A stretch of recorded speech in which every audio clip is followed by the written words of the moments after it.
누가복음 1장 26절서부터 56절 말씀입니다. 누가복음 1장 26절서부터 56절 말씀 우리 한 절씩 교독하고 나가도록 하겠습니다. 여섯째 달에 천사 가브리엘이 하나님의 보내심을 받아 갈릴리 나사렛이란 동네에 가서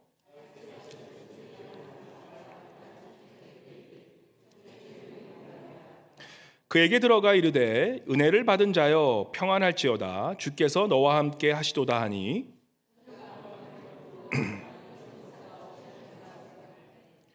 천사가 이르되 마리아여 무서워하지 말라 내가 하나님께 은혜를 입었느니라. 그가 큰 자가 되고 지극히 높으신 이의 아들이라 일컬어질 것이요 주 하나님께서 그 조상 다윗의 왕위를 그에게 주시리니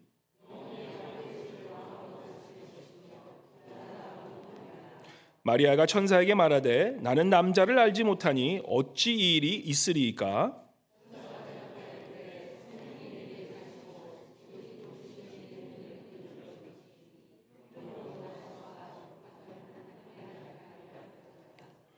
보라 내 친족 엘리사벳도 늙어서 아들을 배었느니라. 본래 임신하지 못한다고 알려지니가 이미 6달이 되었나니 마리아가 이르되 주의 여종이오니 말씀대로 내게 이루어지이다 하매 천사가 떠나가니라.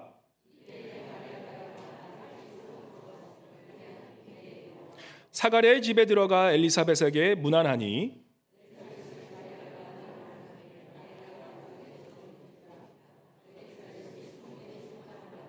큰 소리로 불러 이르되 여자 중에 내가 복이 있으며 내 태중의 아이도 복이 있도다. 보라 내 문안하는 소리가 내 귀에 들릴 때에 아이가 내 복중에서 기쁨으로 뛰돌았도다.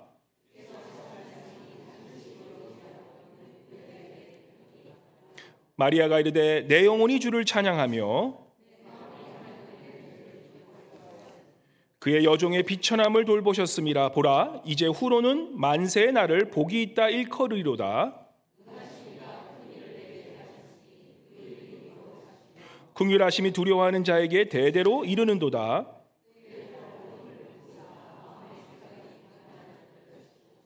권세 있는 자를 그 위에서 내리치셨으며 비천한 자를 높이셨고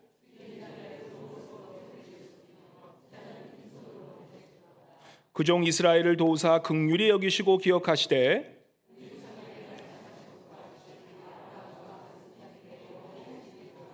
다 함께 마리아가 석 달쯤 함께 있다가 집으로 돌아가니라.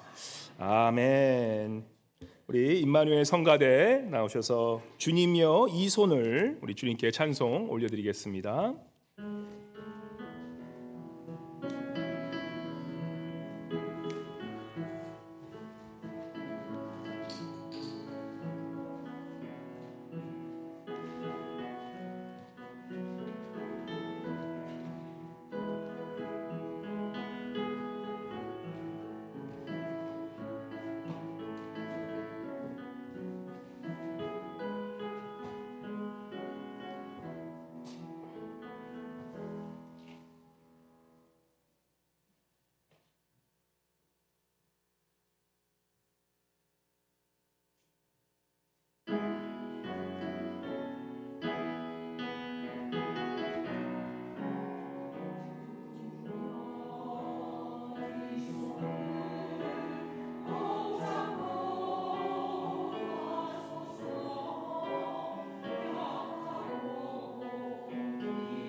다시 한번 우리 큰 박수로 주님께 영광 올려드리겠습니다.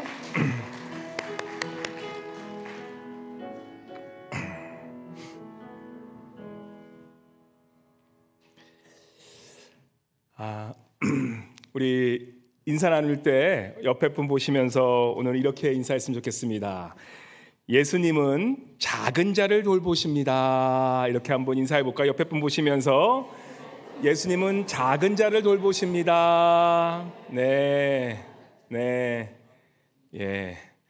나는 등치가 커서 예수님께서 안 돌보시는 거 아니십니다. 그래서 우리 다시 한번 뒤에 분들 보면서 따뜻한 얼굴로 활짝 웃으시면서 예수님은 작은 자를 돌보십니다 라고 한번 인사하겠습니다. 네, 예. 한 어린 소녀가 있습니다. 두려움 속에 벌벌 떨고 있는 한 소녀, 그죠? 억울한 누명을 쓰고 온갖 비방과 좋지 않은 소문 속에서 갈 곳 없어서 방황하고 있는 그런 한 소녀. 처녀이지만 아기를 잉태해서 이제는 자신이 태어난 생활의 터전에서 떠날 수밖에 없는, 또한 결혼하려고 하는 그런 약혼한 그 남편 될 사람이 이제는 그 여인을 떠나가는 그런 버림받을 처지에 놓여 있는 그런 한 소녀. 잘못은 하나도 없는데 사람들이 자기에게 궁시렁궁시렁 수군거리며 정죄하고 판단하고 있는 그 모습 속에 갇혀 있는 한 여인이 바로 오늘 누가복음 1장을 차지하는 주된 내용입니다. 너무나 억울해서 밤을 지새우며 슬퍼하는 이 소녀를 지금 위로할 사람 하나 없고, 이 소녀는 매일 밤마다 뜬 눈을 세우며 늘 억울함에 눈물을 흘리고 있는 바로 이 여인. 놀라운 사실은 하나님의 나라, 그 위대하시고 찬란한 하나님의 나라가 오늘 이 작고 비천한 이 작은 소녀, 바로 이 소녀 마리아에서 시작을 한다는 겁니다.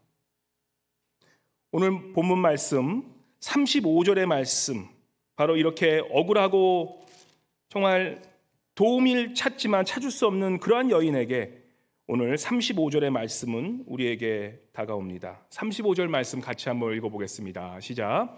천사가 대답하여 이르되 성령이 내게 임하시고 지극히 높으신 이의 능력이 너를 덮으시리니 이러므로 나실 바 거룩한 이는 하나님의 아들이라 일컬어지리라.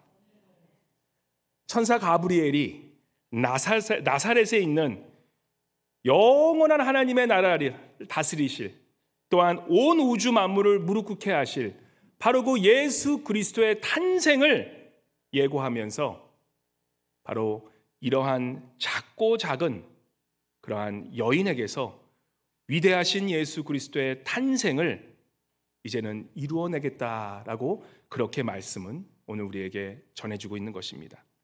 오늘 이 예수님의 위대한 탄생의 시작, 바로 이것을 우리가 신학적 용어로 수태고지라고 합니다.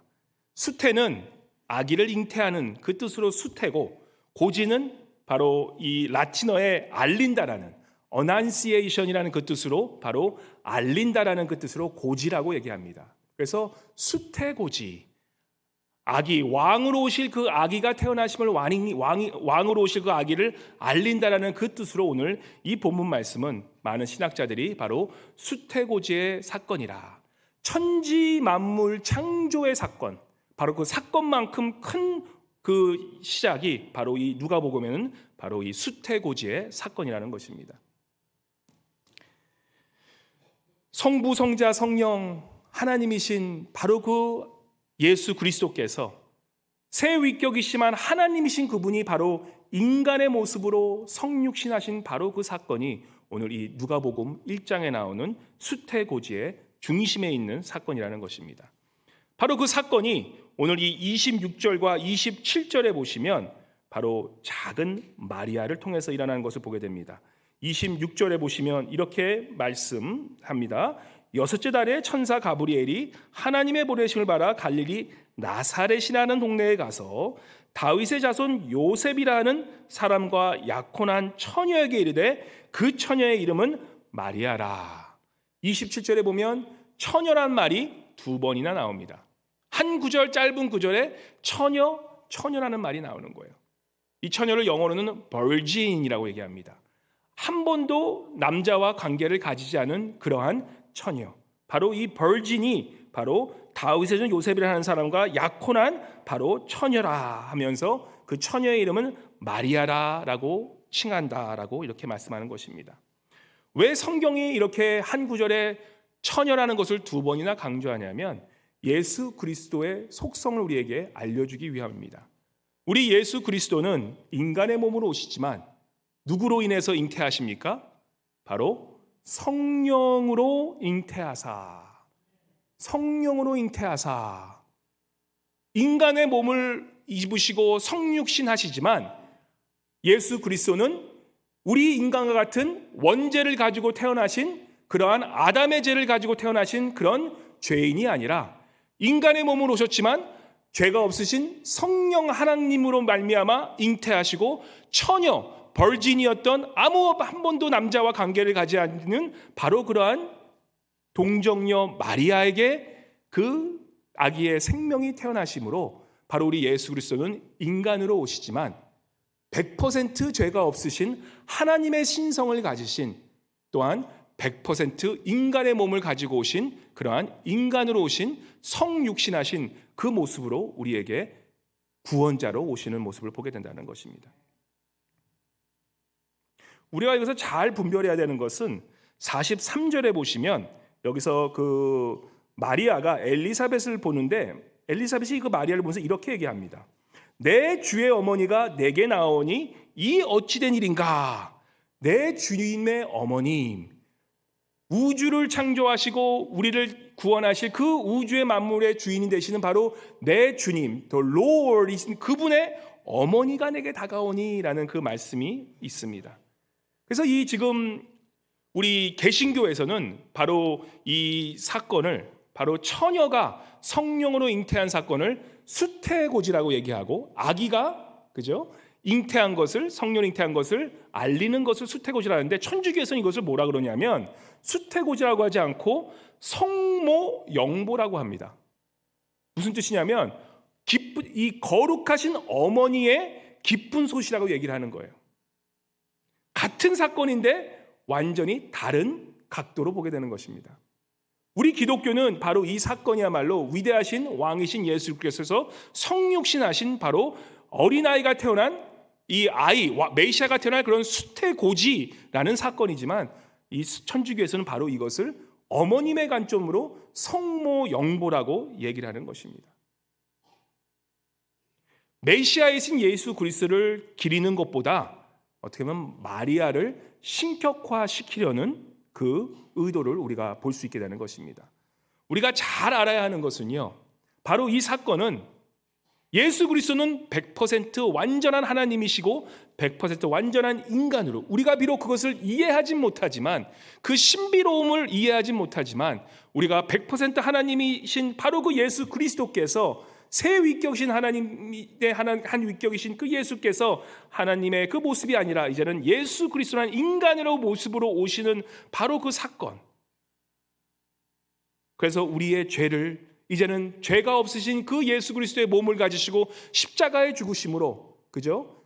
죄를 같은 죄인이 다른 죄인을 십자가에서 그 죄를 대신하여 죽을 수 없습니다. 그렇기 때문에 주님은 죄가 없으신 깨끗한 인간의 모습으로 오신 거예요. 그래서 인간의 모습으로 죽으셨지만 그분이 죄가 없으시기 때문에 바로 우리의 죄를 대신 감당해 줄 수 있는 몸으로 오셨다는 것입니다. 하지만 성모 마리아는 바로 예수 그리스도라는 100% 인간이시면서 100% 신격을 가신 그분을 바로 어머니로서 그 아이를 태어나게 한 것뿐이지 마리아는 신이 아니죠. 마리아는 그저 우리와 똑같은 인격체일 뿐인 것입니다. 우리 예수 그리스도는 그러한 마리아, 우리와 똑같은 그런 죄인으로 오셨기 때문에 우리가 마리아를 신격화시키는 그런 일들은 우리가 조심해야 되고 또한 그런 것에 대한 다시 분별력, 깨달음이 있어야 되는 것입니다. 그래서 성모 마리아가 중심이 되는 그런 성모 영보의 사건과 이 누가복음 1장은 사실 거리가 먼 것입니다.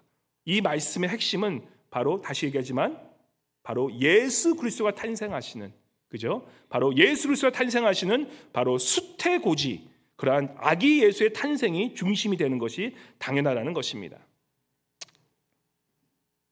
잘 아시기 바랍니다. 마리아는 신성을 가진 분이 아니라 우리와 똑같은 인간이고, 바로 그분을 통해서 성령의 능력으로 잉태하심으로 바로 우리 예수 그리스도는 인간으로 오시지만 죄가 없으신 인간으로 오심으로 바로 우리를 위해 십자가를 위해서 죽으시고 부활하신 그런 구원자로 오실 수 있다는 것입니다. 그럼에도 불구하고 우리가 마리아를 신격화시키는 것은 조심해야 되고, 또 그것을 우리가 어떻게 하면은 분별해야 되는 그런 말씀이지만, 오늘 이 말씀에 나오는 이 마리아의 순종, 마리아의 믿음은 당연히 배우고도 남는 그런 말씀이라는 것입니다. 오늘 말씀에 보시면요, 하나님이 마리아를 선택하셔서 이 아기 예수를 잉태하시는 그런 이유가 무엇인지 잘 나옵니다. 사실 하나님 나라의 비밀, 이 누가복음은 하나님 나라가 어떻게 지금 시작되고 탄생되는가를 보여주는 건데, 바로 기다려왔던 그 메시아, 기다렸던 그 하나님의 나라가 어디서부터 시작하는지를 알면 하나님의 나라가 어떤 나라일까를 우리가 짐작할 수 있게 됩니다.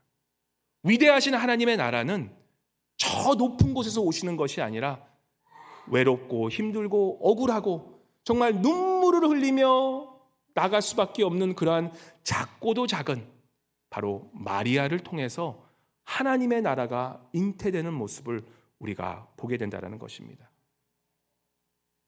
26절에 보시면 이 천사 가브리엘이 보내심을 받았다라고 얘기하면서 천사 가브리엘이 이제 수태고지의 그런 위대한 사건을 예고하는데 바로 어디를 가냐면 갈릴리 나사렛이라는 동네에 갔다라고 얘기합니다. 바로 그 갈릴리 나사렛 동네는 다윗의 자손 요셉, 바로 예수 그리스도의 아버지 되신, 육신의 아버지 되시는 그 요셉과 또한 그 어머니 되시는 그 처녀인 마리아, 바로 그 두 분의 고향이 되는 곳입니다. 우리 예수님은 베들레헴에서 태어나십니다. 구약의 예언대로 어쩔 수 없이 쫓겨나서 베들레헴에서 그 아이를 낳지만 예수님의 출생지, 고향이라 하면 우리가 나사렛이라 함이 옳다고 얘기합니다. 태어난 곳은 베들레헴이지만 예수님께서 자라고 고향처럼 모든 자신의 그런 성장기를 지는 곳은 바로 나사렛이기 때문에 예수님이 고향 하면 나사렛으로 말하는 것이 옳다는 것입니다. 이 나사렛으로 시작한 곳, 예수는 이 나사렛 곳에서 태어나셨는데, 이 나사렛은 갈릴리 지방 남단에 위치한 아주 컵처럼 생긴 작은 이런 계곡에 있는 그런 도시였습니다. 이런 시골이었습니다.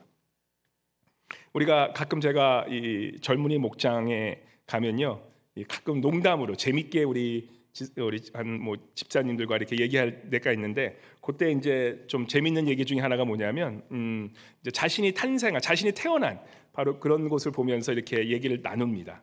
제가 사실 이거는 허락을 받고 얘기를 해야 되는 건데 허락받을 시간이 없어서 제가 그냥 얘기해도 누군지 들으시면 아실 거지만 이해해 주시기 바랍니다. 이제 먼저 사죄를 빕니다. 제가 저는 사실 이래 봬도 제가 좀 시골 사람처럼 생겼어도 제가 도시남입니다.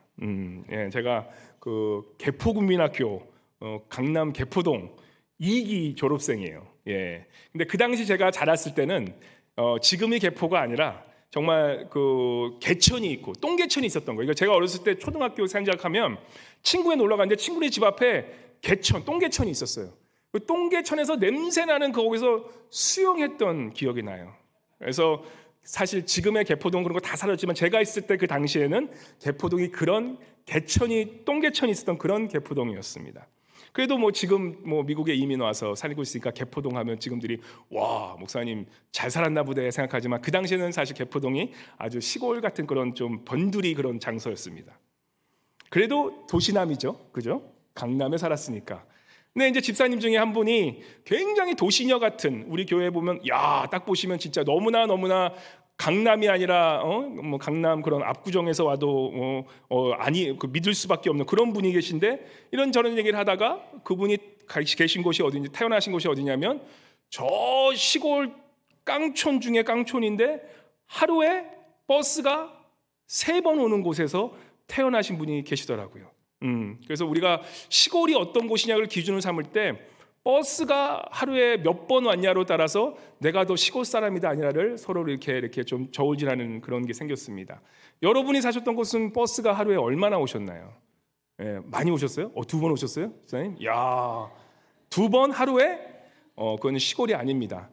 그분이 제일 우리는 깡촌 출신인 줄 알았는데 나중에 정말 또 도시녀라고 생각하시는 바로 그분, 어떤 분이 오셨는데 젊은이 목장에. 근데 그분은 말씀하시기로 자기가 태어났던 곳은 버스가 일주일에 3번 왔다 그래요. 일주일에 3번. 완전히 이거는 3번 버스 오신 그런 곳에 태어나신 분 계십니까? 예. 그죠. 다 그 정도는 돼요. 바로 이 나사렛이라는 동네가 일주일에 3번 버스가 올까 말까한 그러한 동네였다라는 것이에요. 구약 성경에는요, 단 한 번도 나사렛이라는 그런 장소명이 구약 성경에 나오지가 않습니다. 오로지 신약서부터, 바로 이 복음서서부터 나사렛이라는 동네가 나오기 시작해요. 지금은 우리가 나사렛이 너무 그분 때문에, 예수님 때문에 너무 유명해지셔가지고 우리가 기도 끝날 때도 나사렛 예수 이름으로 뭐 전 우주적인 그런 마을이 되지 않았습니까? 근데 그 당시 예수님이 사셨을 때 그 나사렛은 정말 시골 깡촌 중에 하나였다는 것입니다.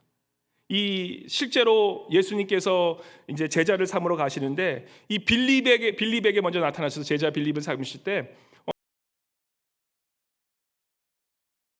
시니까 나다니엘이 이제 이 빌립이 나다니엘에게 다시 전도하러 이 구원자가 오셨다라고 하면서 전하는데 나다니엘에게 뭐라 그러냐면 이 요한복음 1장 46절에 보시면 나다니엘이 그러한 예수를 보고 이렇게 말씀을 전합니다. 이제 빌립이 구원자가 나타나셨어. 이제는 메시아가 왔어 그러면서 얘기하는데 이 나다니엘이 뭐라고 그러냐면 1장 46절에 보시면 이렇게 얘기합니다. 같이 읽어볼까요? 한번 시작. 나다니엘이 이르되 나사렛에서 무슨 선한 것이 날 수 있느냐? 빌립이 이르되 와서 보라 하니라. 나다니엘이 약간 예수님의 출생지를 약간 깔보는 거예요. 약간 까는 겁니다. 아니 저런 시골 깡촌 버스에서 일주일에 3번도 안 오는 저런 곳에서 무슨 인물 중에 그것도 메시아가 나타날 거면 저 예루살렘이나 저 큰 도시에서 나오는 거지 무슨 저런 시골에서 말도 안 되는 소리 하지 마. 바로 그러한 아주 작고도 작은 그러한 보잘것없는 곳에서 태어나신 바로 예수 그리스도를 우리가 보게 된다는 것입니다. 제가 한번 좀 조사를 해봤어요. 한국은 이 큰 도시서부터 작은 리서부터 그러한 이 도시 행정을 짤 때 이렇게 짜는데 도시, 군구, 동읍, 면, 리로 나눠지더라고요. 근데 우리가 가장 작은 그런 이 사람들이 사는 그런 리, 면리 아니면 읍, 면리로 따져보는데 읍이 인구가 2만 명 이상이 돼야지만 읍이 된대요. 그리고 면은 가장 낮은 것 중에 위에는 면은 또 뭐냐면 2만 명 중에 40% 이상이 이런 시가지에 모여 살면 그러면 그게 바로 면으로 등급을 받는다고 합니다. 리는 그것보다 훨씬 작은 어떻게 보면 8천보다 훨씬 작은 숫자고 그 밑에 수백 명 사는 것은 리라고 쳐주지도 않는 아예 주소판도 나오기 힘든 바로 그런 곳.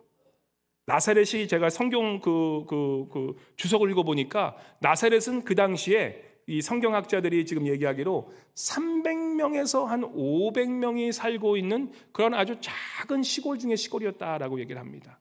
그러니까 리에도 끼지 못하는 그런 깡촌에 바로 마리아가 살고 있었고 바로 예수 그리스도의 부모였던 요셉과 마리아 또한 예수님은 그곳에서 이제는 그 공생의 사역을 시작하는 모습을 보게 됩니다. 이러한 깡촌에서 정말 엄청난 소식이 들리게 됩니다. 작고도 작은 나사렛에서 아무도 돌아보지 않는 그러한 동네, 구약 성경에는 한 번도 언급되지 않은 그러한 작고도 작은 동네에서 정말 가망 없어 보이는 그런 곳에서 위대하신 하나님의 선물, 위대하신 하나님의 나라가 시작되고 태동되는 바로 그 성경의 모습이 오늘 모습이라는 것입니다. 나사렛에 있는 그 마리아는요, 그 당시에 그 유대인들의 그 율법에 보면 그 전통에 보면 이 한 12살 이상만 되면 성년으로 쳐서 12살 이상 되면 청혼을 받아서 결혼할 수 있는 나이가 됩니다. 그래서 많은 이 신학자들이 이 마리아는 지금 한 14살 된 아주 작고도 여린 그런 14살밖에 안 되는 그런 소녀라고 얘기해요. 바로 그러한 소녀가 지금 생각해 보십시오. 처녀예요. 200명도 300명도 안 되는 그런 마을에서 처녀가 아기를 가지게 됐어요. 우리 교회보다 약간 더 많은 그런 숫자에 사는 그런 마을에서 아직 남자와 결혼도 하지 않았는데 그 여자가 소녀가 임신했다? 야, 이거는 뭐 죄송하지만 우리 권사님들 씹혀 먹어 죽을 뻔한 그런 사건인 거예요. 그죠? 이건 이 소문으로 완전히 이거는 쫓겨날 수밖에 없는 그런 엄청난 사건인 거예요. 아니 14살밖에 안 된 이 어린 것이 결혼도 안 한 것이 지금 배가 이렇게 나고 임신해가지고 얼마나 그 사람들이 막 씹고 다녔겠습니까? 마리아 이름이 사실 뭐냐면 이 마리아 이름은 마라라는 뜻에서 나온 거예요. 마라라는 뜻은 우리가 구약성경 출애굽기 보면 알겠지만은 바로 모세가 이 마라의 쓴물 고통의 그런 물을 마시고 있는 바로 그러한 이스라엘 백성, 그죠? 그래서 마리아라는 뜻은 고통의 그런 쓴물이라는 거예요. 바로 그때 여호와 라파의 능력으로 그 쓴물을 단물로 바꾸시는데 바로 이 마리아는 그러한 고통 중에 있는 그러한 여인이었다라는 것이에요. 나이도 어리고 정말 어찌할 바 모르는데 정말 이 마리아라는 이름처럼 그러한 삶에 자신이 살던 터전에서 정말 그 누구에게도 인정받지 못하고 오히려 그 비방과 소문과 그 어린 나이에 그러한 가십을 견뎌야만 했던 사람들이 자신이 잘못한 건 아무것도 없는데, 그죠? 마리아가 잘못한 건 아무것도 없는데 모든 정죄함에 사람들의 손가락질 당할 수밖에 없는 그 마리아의 모습 속에서 바로 수태고지가 탄생되는 것을 보게 됩니다. 1장 48절에 보면 말씀이 이렇게 전합니다. 그의 여종의 비천함을 돌보셨더라. 보라 이제 후로는 만세 나를 복이 있다 일컬음이라 라고 얘기하면서 하나님은 바로 이 여종의 비천함을 돌보시면서 큰 일이 있을 것을 바로 이 여종에게 말씀하시는 것을 보게 됩니다. 세상은요, 그죠? 크고 화려하고 뭔가 센세이션한 일, 그죠? 자꾸 사람들의 시선을 끌려고 하는 그런 곳으로 우리가 시선이 갈 수밖에 없습니다. 어떻게 보면 더 크고 웅장하고 화려하게, 예배도 마찬가지죠. 더 웅장하게, 더 화려하게, 어떻게 하면 더 크게 드릴 수 있을까라는 그런 고민에 빠져 있습니다. 그런데 하나님께서 보시는 것은 그러한 화려하고 그러한 큰 것들을 보시는 게 아니라 바로 이 여종의 비천함을 돌보셨느니라 라고 말씀하는 것입니다. 작고도 작은 나사렛이라는 동네에 있는 이 억울한 여인의 그 모습을 주님께서는 돌보신다라고 성경은 말씀하고 계시는 것입니다. 새벽 예배 때 사무엘상 요즘 나누고 있는데요. 사울 왕에 대해서 배우게 됩니다. 이 사울 왕은 그 말씀에 보면 창과 칼과 힘 있는 자들과 모든 그러한 위대한 사람들을 다 모아서 주변의 많은 나라들을 다 물리쳐서 사람들이 굉장히 존경하는 그러한 왕이 되어가는 모습입니다. 그런데 정작 가장 중요한 하나님은 그 사울을 떠나갔다라고 말씀합니다. 하나님의 나라를 다 이루어 드린 것 같은 그 사울을 하나님은 그 왕이 되시는 그 하나님의 나라에 있는 왕은 정작 사울을 떠났다라고 그렇게 성경은 얘기하고 있는 것입니다. 사무엘상 오히려 14장 6절에 보면 요나단에 대해서 얘기를 해요. 사울의 아들인 요나단에 대해서 이렇게 고백합니다. 우리 14장 6절 한번 같이 읽어볼까요? 시작. 요나단이 자기의 무기를 든 소년에게 이르되 우리가 이 할례 받지 않은 자들에게로 건너가자 여호와께서 우리를 위하여 일하실까 하노라. 여호와의 구원은 사람의 많고 적음에 달리지 아니하였느니라.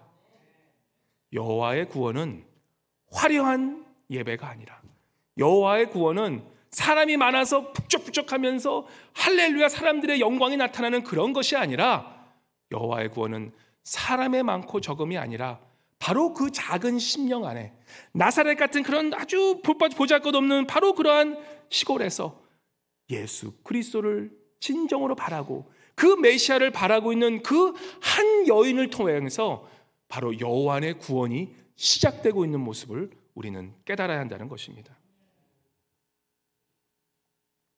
주님의 역사, 구원의 역사, 하나님의 나라는요 아주 작은 것에부터 시작합니다. 낮고 낮은 것에부터 시작하는 것이 하나님의 나라예요. 여러분 중에 혹시 나는 너무 부족해서, 나는 너무 가난해서, 너무 낮고 낮아서, 보잘것없어서 그렇게 생각하시는 분들, 바로 하나님은요 그런 분들 안에서 하나님의 나라를 시작하게 하신다는 것입니다. 하나님의 나라뿐만 아니라 이 세상의 이치도 그런 것 같아요. 잘 보면 예수님 또한 그렇지만 큰 인물들은 다 어디서 나온 분인지 아세요? 보통 특히 한국에서 제가 좀 조사해 보니까 한국에서 위대한 이 글로벌적인 인물이 되신 분들은 다 시골 깡촌 출신이에요. 나사렛 출신이세요. 우리가 잘 아는 그 입지적인 인물 중에 유엔의 사무총장 하셨던 반기문 사무총장, 그분은 저 충청북도 사람들도 모르는 그런 깡촌에서 태어나신 분이 바로 유엔 사무총장 반기문 총장이십니다. 뭐 우리 BTS 잘 아는 BTS, 그죠?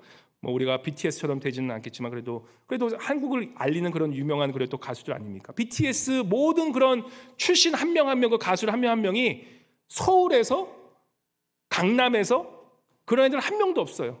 한 명 한 명이 다 완전히 지방 출신들이에요. 우리가 생각할 때 저런 데서 무슨 뭐 음악가가 나와? 전 세계를 지금 유명하게 하는, 한국을 유명하게 하는 그런 모든 사람들은 대부분 시골 출신이 대부분이라는 것입니다. 운동선수들도 마찬가지예요. 잘하는 운동선수를 보면 작은 곳에서, 우리가 생각지도 않은 곳에서 자라나서 큰 인물이 된 사람들이 너무나 많다는 것입니다. 작은 거 무시하면 절대 안 됩니다. 저희 말씀 준비하면서 우리 아이들을 생각해 봅니다. 우리 앵커리지, 물론 다른 큰 도시에 비하면 100대 도시에도 못 껴요. 그럼에도 불구하고 제가 믿는 것은 이러한 작은 도시지만 바로 이러한 곳에서 우리 아이들이 또한 그런 자라면서 정말 하나님을 보면서 잘 자라므로 바로 이러한 작은 곳에서 이 미국을 이끌, 전 세계를 이끌 그런 위대하고 큰 인물들이 바로 우리 교회, 작은 교회에서 나오실 것을 믿고 기도하시는 여러분 되시길 주님의 이름으로 간절히 축원합니다. 한국의 이 나들목 교회라는 그 요즘에 이제 굉장히 좀 새로운 교회의 파라다임을 이끄시는 그런 목사님이 계세요. 근데 그 김영국 목사님이 계시는데 사랑의 교회에서 이제 부목사로 계시다가 지금은 교회를 개척해서 이제 그 초대교회 그런 비슷한 그런 형태대로 그렇게 교회를 이제 하시는 분이 계신데, 그 김영국 목사님의 그 딸이 이제 초등학교 때 바로 이 마리아의 기도, 오늘 이 본문 말씀을 보면서 초등학생이 그 딸이 이 큐티를 썼어요. 큐티를 쓰면서 큐티 노트에 그 아버지가 아마 그걸 잠깐 볼 수 있는 그런 기회가 있었나 봐요. 그래서 그 딸이, 초등학생 딸이 그 큐티에 이 지금 마리아의 이 수태고지의 사건을 보면서 이렇게 써나가는 것입니다. 이게 보다가 그분이 빵 터지셨대요. 그 아기, 초등학생한 그 아기가 뭐라고 썼냐면 이렇게 기도문을 썼대요. 큐티에. 하나님, 이게 지금 10살짜리 애가 쓰는 거예요. 하나님께서 저에게 지금 아기를 낳으라면 저는 하나님의 아기를 낳겠습니다 라고 그렇게 썼다는 것입니다. 10살짜리 아이가 이 말씀을 읽고 너무나 감동이 되어서 저 14살짜리밖에 안 된 마리아 언니가 하나님의 그런 처녀로서 하나님의 아기 예수를 잉태했다면 나 또한 하나님께서 원하신다면 나도 하나님의 자녀를 잉태할게요. 그렇게 기도했었다라는 것이에요. 우리가 생각하면 참 엉터다니 말도 안 되는 얘기라고 할 수 있지만 하나님께서 마리아를 쓰신 이유는 바로 이러한 이유 때문이라는 거예요.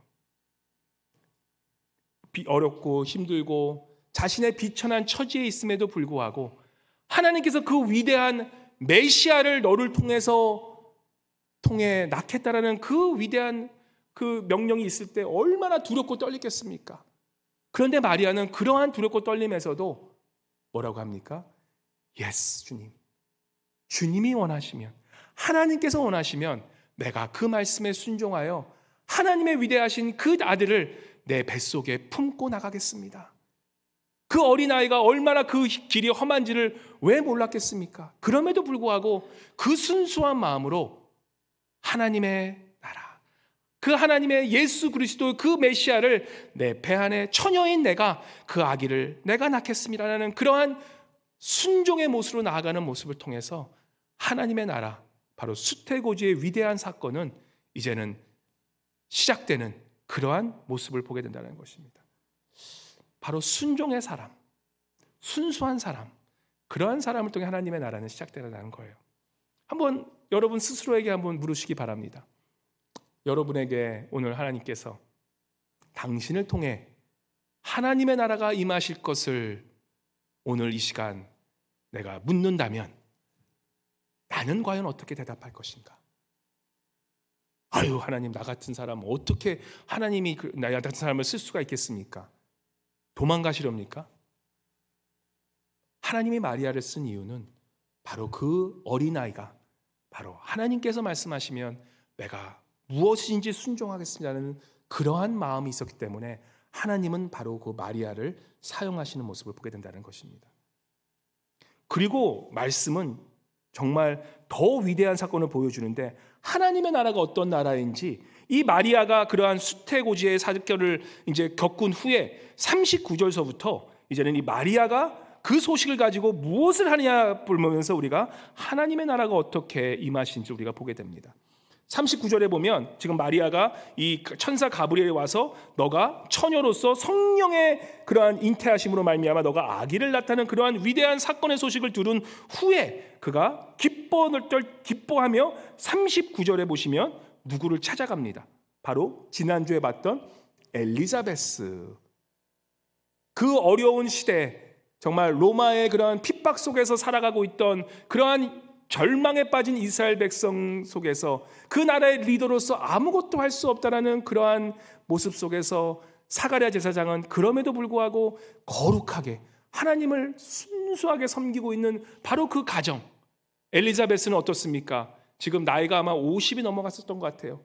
나이가 들어서 이제는 아기를 가질 수 없는 그러한 상황 속에서 사라와 같은 그런 상황 속에서도 그녀를 통해서 지난주에 보시면 알겠지만 엘리자베스를 통해서 세례 요한, 예수 그리스도라는 메시아가 올 길을 준비하는 엘리야와 같은 그런 선지자를 바로 주님은 엘리자베스과 사가랴 제사장을 통해서 그 거룩한 가정에 바로 세례 요한을 탄생케 하십니다. 그래서 그 노년에 있었던 정말 흰머리가 나던 선미가 불불 나고 이제는 주름이 쭈글쭈글한 그 엘리자베스가 이제는 임신이 된 지 6개월, 세례 요한을 이제 나서 이제는 몸에 배고 6개월이 된 그런 산모에게 지금 이 기쁜 소식을 가지고 마리아, 14살짜리 마리아가 지금 막 뛰어가는 모습입니다. 그게 39절의 말씀이에요. 이때 마리아가 일어나 빨리 산골로 가서 유대 한 동네에 이르러 사가랴의 집에 들어가 엘리자벳에게 문안하니. 바로 하나님 나라의 시작은요, 큰 위대한 왕으로 시작되는 것이 아니라 높고도 높은 사람들로 시작되는 것이 아니라 30년 이상을, 그죠? 아이를 가지 못해서 정말 그 사람들에게 어떻게 보면 사람들을 많이 피했을 것 같기도 해요. 엘리자벳이 그 나이가 될 때까지도 아이를 갖지 못하는 그 당시 고대 시대에서 그러한 절망에 빠진 그런 엘리자벳에게 하나님은 임하셨고, 또한 이 마리아 또한 그런 어린 나이에 그런 성령으로 임하셔서 그 아기를 가질 수밖에 없었던 그 상황 속 어떻게 보면 이 하나님 아니면은 그들을 위로할 자가 없는 그런 비천한 두 여인이 지금 만나게 되는 장면이 누가복음의 시작이라는 것입니다. 그리고 그 비천한 두 여인이 함께 만나 바로 예수 그리스도를 전하는 그 장면이 하나님의 나라가 전파되는 첫 시작임을 우리가 알게 된다는 것입니다. 수십 년을 어떻게 보면은 그런 지침 속에서 있었던 엘리자베스, 그러한 또 마리아와 이제는 이 두 사람이 만나게 되면서 41절서부터 이제는 45절에 진정한 하나님의 나라가 시작되는 그 두 여인의 그러한 만남을 통해서 우리는 참된 교제가 무엇인지, 하나님 나라가 어떤 나라인지 우리가 발견하게 됩니다. 한번 1장 41절서부터 45절 말씀을 잘 보시면서 하나님의 나라, 교회, 가정이 어떤 곳인지 우리가 한번 발견하기 바랍니다. 41절 같이 읽어볼까요? 시작.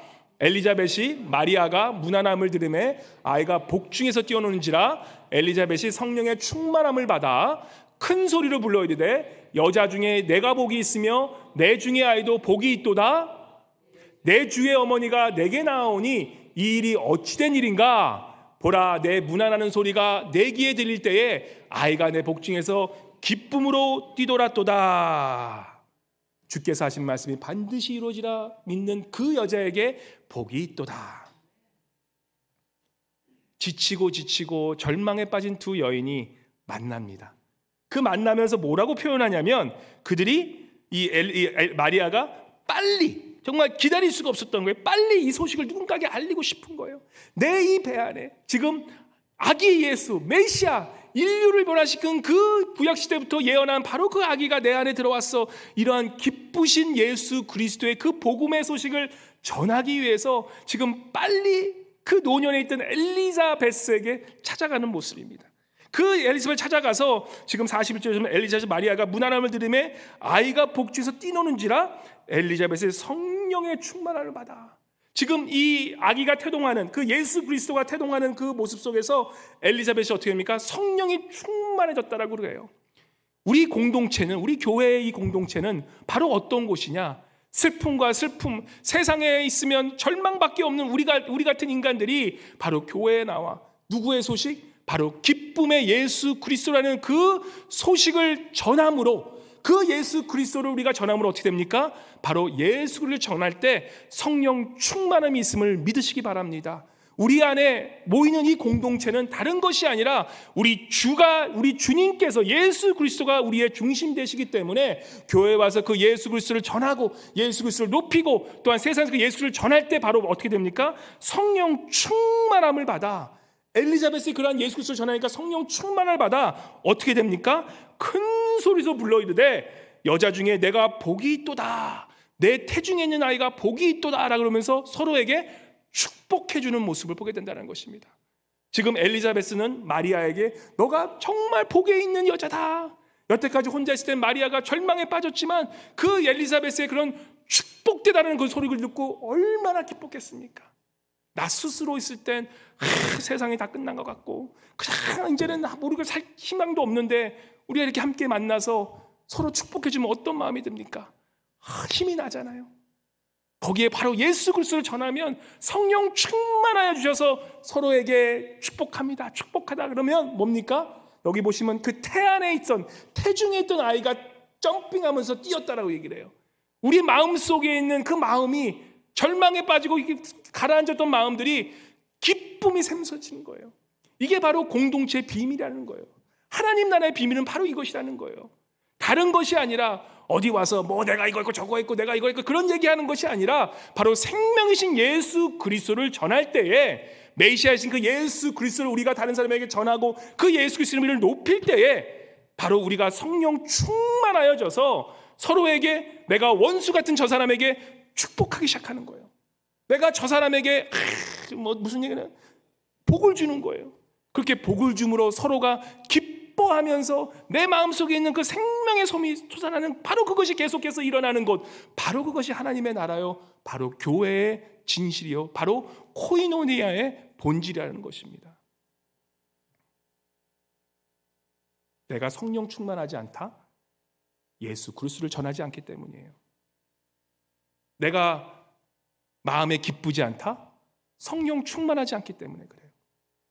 내가 다른 사람을 축복하지 못한다? 예수 그리스도를 전하지 않고 성령이 충만하지 못하니까 그죠? 다른 사람을 축복하는 입이 띄어지지가 않는 거예요. 그 공동체는 바로 우리가 예수 그리스도를 전하기 시작할 때 그것이 깨어진다라는 것입니다. 공동체는 물론 마음이 안 맞는 사람들이 있을 수밖에 없어요. 우린 다 다른 존재이기 때문에 어떻게 보면 교회에서 공동체에서 마찰이 생기는 건 너무나 당연한 일입니다. 그런데 성경이 말하는 것처럼 철이 철을 날카롭게 하듯이 내 옆에 있는 바로 그분 때문에, 형제 자매 때문에 바로 내가 그런 철을 깎는 것처럼 바로 그러한 나를 어렵게 하시는 분 때문에 사실 내가 하나님의 형상, 예수 그리스도의 형상을 닮아가도록 도와주는 것이 사실 그분의 나에게 하는 그런 역할이라는 거예요. 그래서 우리가 나를 힘들게 하고 어렵게 하는 분들을 오히려 축복할 수밖에 없는 게, 그죠? 바로 그분 때문에 내가 하나님의 형상을 닮아가기 때문에 오히려 감사해야 된다는 거예요. 나 혼자 있으면 우리는 어떻게 됩니까? 내가 다 잘난 줄 알아. 내가 인생, 우리 인간 다 똑같아요. 저도 똑같아요. 나 혼자 있잖아요. 내가 최고의 목사야. 우리 장로님이 나 혼자 있잖아요. 내가 인생의 최고의 장로야. 내가 최고의 권사야. 내가 최고의 아버지야. 근데 우리가 같이 살면서 어떻게 됩니까? 계속 깎이잖아요. 난 정말 부족한 인간이구나. 계속 부족한 인간이구나. 그러면서 우리가 어떻게 됩니까?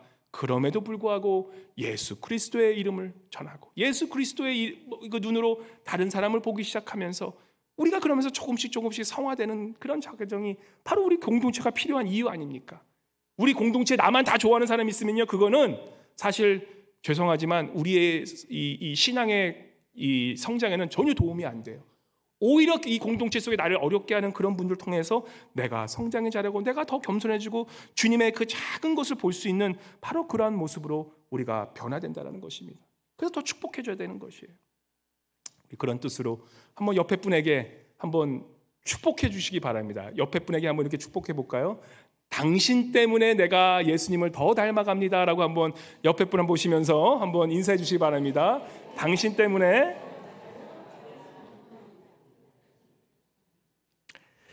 제가 머리가 멋있죠. 머리가 참 멋있죠. 예. 참 이 얘기를 할까 말까 하는데 1부 때는 약간 얘기를 했는데 뭐 얘기를 좀 해도 나쁘지 않을 거예요. 참 머리가 이렇게 멋있게 나오기 위해서 누군가의 희생이 필요합니다. 예. 너무나 제가 부족해서 사실 이 머리를 짜느르나고 사실 너무나 나를 위해서 그렇게 희생하고 또한 고생하는 그 아내에게 또 약간 좀 말을 조금 해가지고 참 마음이 아프더라고요. 마음이 아픈데 그래서 이제 밤에 자기 전에 그래도 오늘 이 말씀, 목사가 참 복받은 사람인 게 말씀 전하는 거 쉽지 않습니다. 말씀 준비하는 건 더 쉽지 않아요. 근데 말씀 준비하고 또 자기 전에 기도하고 자다 보면 나의 모습이 보이거든요. 정말 이건 부족한 나의 모습이 보이거든요. 그죠? 이 하나님의 나라는 작은 자들이에게 임하는 하나님의 나라인데 내가 가장 가까운 사람들을 너무나 소홀히 하지 않았나. 특별히 내 아내를 너무 소홀히 하지 않았나. 그죠? 그래서 어제도 이렇게 머리 깎는데 조금 제가 막 이것 좀 마음에 안 든다고 좀 뭐라 그랬어요. 그러니까 뭐 어떻게 합니까? 근데 어제는 제가 몸이 너무 피곤해서 그런지 보통 미안하다 그러는데 저도 같이 좀 조금 하다가 아내가 하필 오는 것 같은데 저 뒤에 앉아서 제가 말하기가 너무 미안한데 어떻게 얘기하지 지금 머리에 많이 고민하고 있습니다. 많이 고민하고 있는데 이 말씀 많이 묵상하고 아침에 났는데 정말 이 하나님의 나라가 무엇인가? 나와 가장 가까운 사람, 내가 너무나 당연하다고 생각하는 사람, 내가 정말 생각에 작은 사람은 작은 사람이 아니라 어떻게 보면 내가 아무렇게나 대할 수 있는 사람인 것 같아요. 내가 그러한 사람에게 과연 하나님의 눈으로 그를 바라보고 있나라고 생각했을 때 제가 어제 저녁에 막 한 얘기들이 막 생각나면서 아침에 딱 보니까 우리 아내가 마리아처럼 보이는 거예요. 너무 비천해 보이는 거예요. 나 같은 인간 만나서 고생만 찐따 하는구나. 그래서 아내에게 미안해. 마리아 이렇게 얘기하니까 아내가 이게 무슨 또 뜬구름 얘기가 이게 또 말로만 하지 그러면서 팍 치더라고요. 참 하나님의 나라는 큰 곳에 있지 않습니다. 우리가 분주함 속에서 정말로 가장 소중한 것들, 우리 하나님은 오늘 이 마리아를 보면서 그 여종의 비천함을 돌보셨습니다 라고 마리아가 고백합니다. 하나님의 나라는 엘리사벳과 같은 정말로 몇십 년을 마음고생하면서 살았던 그 엘리사벳에게 마리아처럼 그 어린 소년이 그 엄청난 소식을 감당할 수 없는 그 소식송에 절망하고 있는 그 어린애에게 하나님의 나라는 임하신다는 것입니다. 하나님의 나라는 아주 작은 겨자씨 같은 나라예요. 하나님의 나라는 그런 겨자씨 같은 작은 보이지 않는 곳에서 시작한다는 것입니다. 한번 여러분들 우리 교회에 나오는 사람들 중에 우리 아이들, 교육부에 나오는 가장 어린 아이들과 대화한 적이 언제십니까? 그냥 애들인가 보다 그거 더 지나치지 않으세요? 저도 약간 좀 반성했어요. 우리 교회 우리 조앤이 뒤에서 예배드리지 않습니까? 우리 하린이, 하준이, 태희 같은 어린아이들, 아무도 돌보주지 않고 아무도 얘기 건네지 않는 그런 아이들, 우리가 직장을 가면서 앉아있는 그런 홈레스 같은 그런 분들에게 우리가 그런 비천한 자들을 하나님의 눈으로 바라본 적이 언제였습니까? 오늘 성경은 우리에게 도전합니다.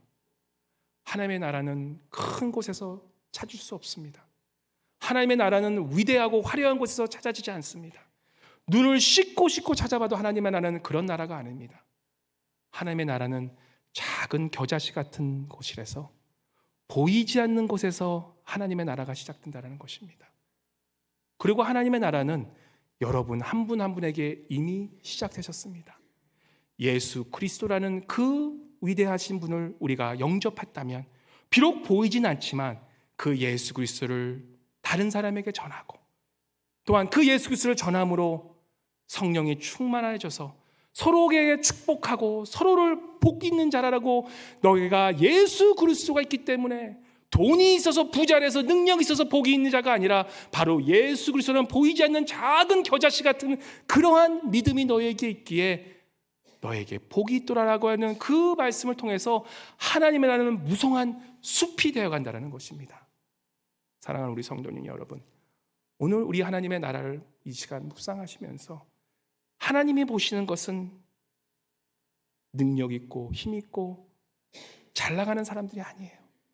우리 주변에 내 옆에 가장 작고 비천한 바로 그 자에게 하나님은 그 자를 돌보시기 원하시고 바로 우리 메시아는 예수 그리스도는 바로 그러한 가려운 자, 바로 그렇게 비천한 자를 위해서 이 땅에 오셨음을 우리가 마음으로 믿으며 우리 주변의 작은 분들, 우리 주변에 소외된 분들, 그러한 터키의 어려운 자들, 바로 그러한 자들을 하나님의 눈으로 바라보면서 하나님의 나라에 동참하시는 그런 귀한 우리 성도님 모두 되시기를 주님의 이름으로 간절히 축원합니다.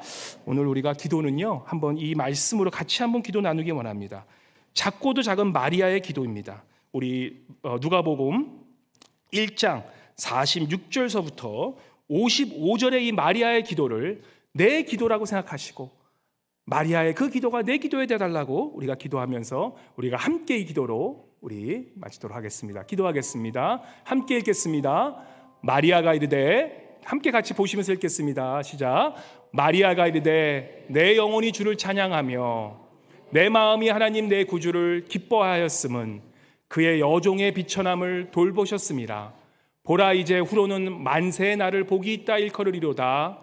능하신 이가 큰 일을 내게 행하셨으니 그 이름이 거룩하시며 긍휼하심이 두려워하는 자에게 대대로 이르는도다. 그의 팔로 힘을 보이사 마음의 생각이 교만한 자를 흩으셨고 권세 있는 자를 그 위에서 내리치셨으며 비천한 자를 높이셨고 줄이는 자를 좋은 것으로 배불리셨으며 부자는 빈손으로 보내셨도다. 그 종 이스라엘을 도우사 긍휼히 여기시고 기억하시되 우리 조상에게 말씀하신 것 같이 아브라함과 그 자손에게 영원히 하시리로다 하니라. 아멘. 아멘. 감사합니다. 우리 지금 이 시간은 터키에서 보내주신 우리 선교사님 동영상 보면